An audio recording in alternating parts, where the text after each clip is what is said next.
राधे राधे, जय एकविरा. तर कार्तिक मास चालू आहे, तर ब्रह्ममुहूर्तातच मी उठते. स्नान वगैरे करून देवांचं मी शृंगार करायला घेतला.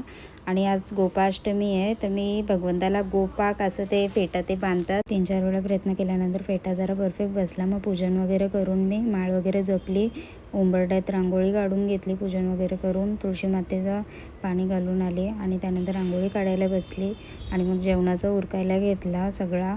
आज मला गाईला पण नैवेद्य घेऊन जायचं. वरण वगैरे घातला, मटकीची भाजी, मुगाची डाळ केली, पालकची भाजी केली.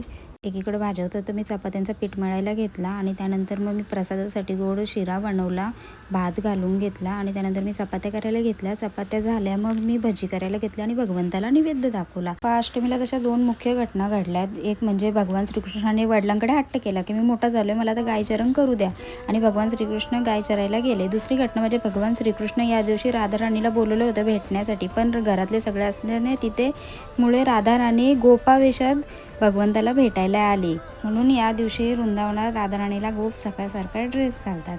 गाईला मग मी नैवेद्य घेऊन गेले. आमच्याकडे गोठा आहे इथे जवळच, मग तिथे मी नैवेद्य घेऊन गेली आणि गाईची पूजा वगैरे केली. आणि मी नेहमी जाते इथे गाईला नैवेद्य घेऊन. आज गेले असं नाही, मी नेहमी जात असते. चपाती गूळ वगैरे दाखवला.